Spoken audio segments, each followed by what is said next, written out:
I'm Grump. And I'm the Game Grump. Hey, welcome back. So I guess I'm doing this for 14 episodes, maybe a little bit less. But I just realized that the timestamps that we use to keep track of like where we sync the episodes and everything, I don't even have. They're not even 14 episodes long, which seems weird. That seems like that should have been the standard. Anyway, oh man, this fucking level has the best music of any. It's just so good. It's called like Light in the Dark, I think. Anyway, so I'm back. I'm playing fucking MegaMan. Good God. I mean, good God. This level is probably going to be way hard. I think there's at least 3 Mavericks that I fight in this stage. The last stage it was just Boomer Coanger, but in this one there's a lot. And then the boss at the end. So this is going to be a fucking insanity. Well, I had to fight Vile in the other stage too, so that was a whole big thing. So this is who is this? Chill Penguin. I'm back. I took a little break, just sort of enjoyed, got a little drink, had one of those oats and honey bars that fucking get crumbs everywhere. And the thing is, we have a cleaning lady that comes to our office every like 2 weeks or so, just because we're all fucking slobs. And I just felt bad because she was cleaning. Are you fucking kidding me with this? She's fucking cleaning, and then I just like pull out an oats and honey bar, and there's just like fucking oats fall all over the place. We actually had, I don't remember if we kept this in or not, but we did a film bit a long time ago. It was a commercial for a shirt, and we were like throwing shit at a shirt as it was hanging, and she was cleaning the office that day while we were filming, and then we threw a bunch of shit at the ground, which is funny on its own right. But then also like there was a fucking like a bulb, like a light bulb, that was there where we were throwing stuff, and so like one of the things we threw just like smashed this bulb, and we were just like, oh shit. Hey, just letting you know there's a smashed bulb now, and you know, we're not gonna clean it up because we're assholes. So that's not one of my prouder moments. But you know, whatever. She's a sweet lady. I usually tip her like crazy, just because she's super nice. She got kids. I don't know where the fuck this conversation came from, but I'm fighting Chill Penguin. He's pretty dorky. I actually made a clay Chill Penguin one day. It turned out really well actually, and I was really proud of it. The thing is, I used to, and still do because I still have them all, collect like any Mega Man X toys. There was a line of toys made by Bandai a long time ago that like you could interchange the armor and stuff, and they were fucking awesome. And I always thought it would be cool if they made the Mavericks, because their designs are so fucking unique and awesome. But they never did. And so I was like, well, I'm gonna make my own. So I started with Chill Penguin, because he was the easiest. And it actually came out really well, and I was really proud of it. I just never finished it. And I think I still actually have the, like, soft sculpt somewhere, because it, like, sort of half-hardens. And then you have to bake it in order to fully harden it. But, like, if you just, like, spray it with a little water, it'll get soft again. Yeah, man, I'd love to do that. I've said it before a lot of the times, but like, if I ever like retired and I just wasn't doing any of this stuff anymore and I just wanted to like take a break from it all, I would want to create miniatures. I've always loved like toys and tiny versions of things. You know, whenever like Christmas would come around and you go to like an arts and crafts store and they have that little like mini village, I was always like, oh my god, this is so beautiful. But I was always like, it's not good enough. Because the thing that always interested me about those was like the reality of the situation, right? So you would have a little town. For example, there's a little town in Epcot, in the World Showcase. There's a tiny fucking goddamn. They have like a train that goes through it and everything with like little places and everything. And I love going in there, but there's one thing about it that bothers me, and it's that there's no industry.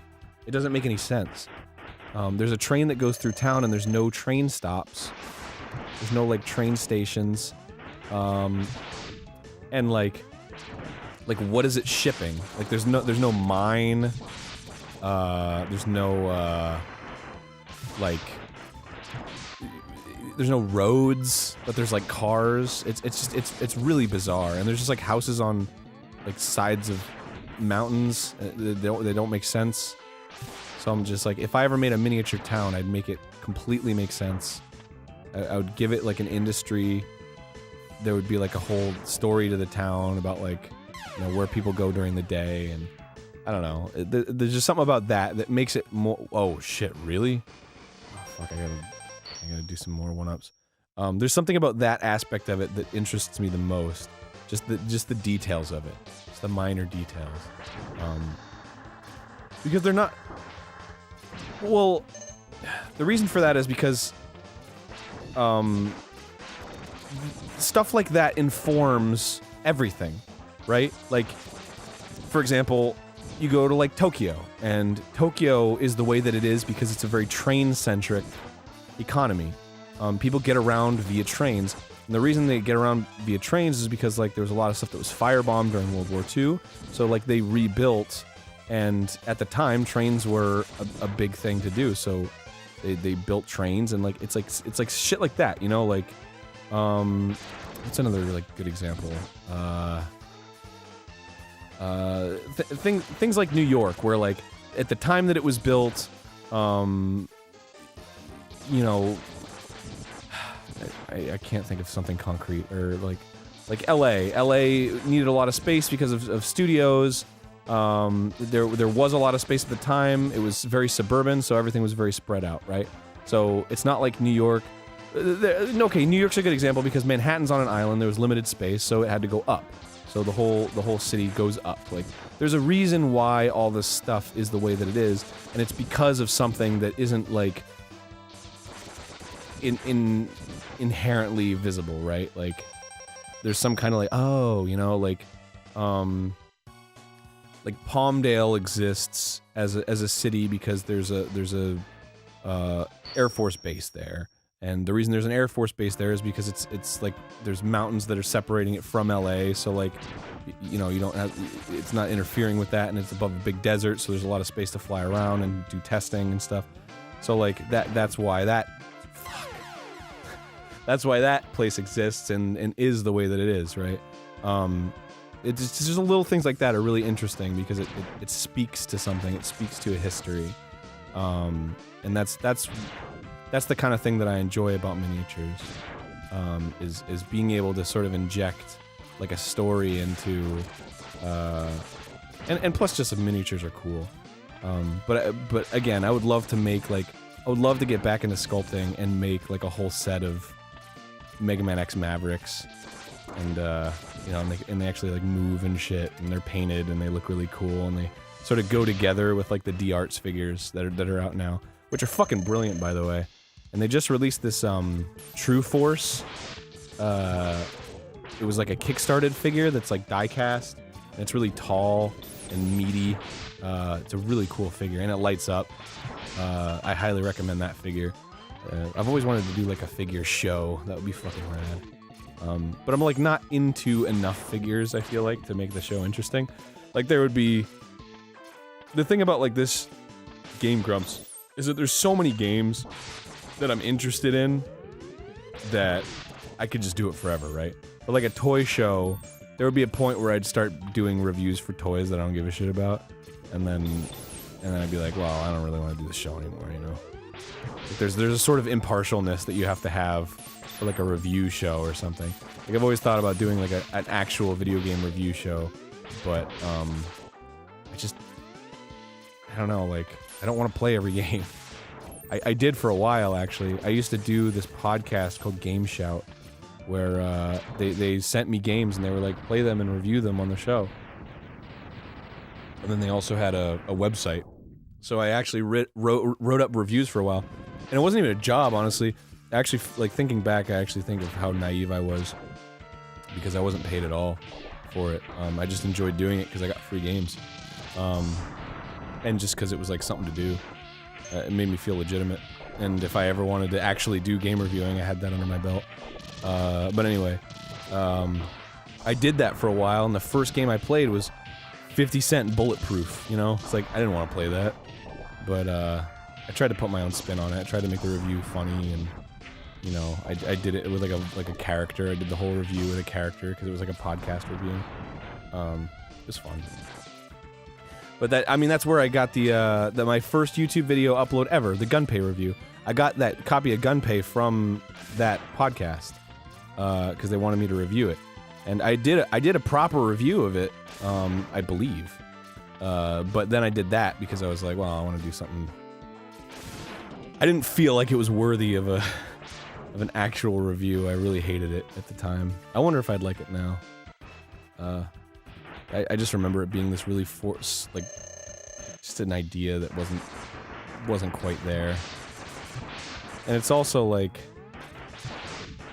I don't know, Gunpei Yokoi. It was designed by Gunpei Yokoi, and he's dead. And I feel like he maybe would have changed it a little bit.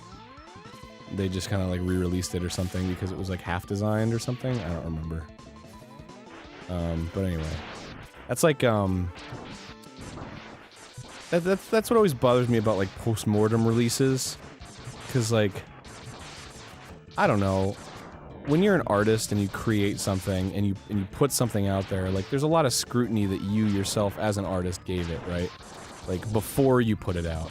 And then when people, like, find, like, oh man, these were, like, masterworks that he never released, it's like, yeah, well, there's probably a reason that this artist didn't release these things, because probably didn't like them, or they probably didn't feel like they were good enough. Like in the case of Osamu Tezuka, he's the guy who made Astro Boy. He's considered the godfather of all manga. He had this series called Phoenix that was like his masterworks, and they're incredible. Highly recommend reading Phoenix.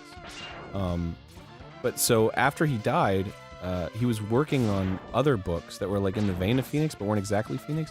And then they released Viz, I think is the publisher, released them under the name Phoenix and just called them like original works or something like that. And it was like Phoenix 12. Yeah, fucking bubble baths, dude. And it just like they're not as good, and they just don't feel the same. So it's kind of like, well, it just doesn't feel as right. It's like, whatever, who cares? They're out there. But, you know, obviously they were using the name to sell more issues. If they were just like, these are just unreleased Tezuka works, whatever. Instead of being like, these are fucking Phoenix, like, oh shit. It's a much bigger implication. This is Rangda Bangda, by the way. He's a big face. He was used in MegaMan X5 as well.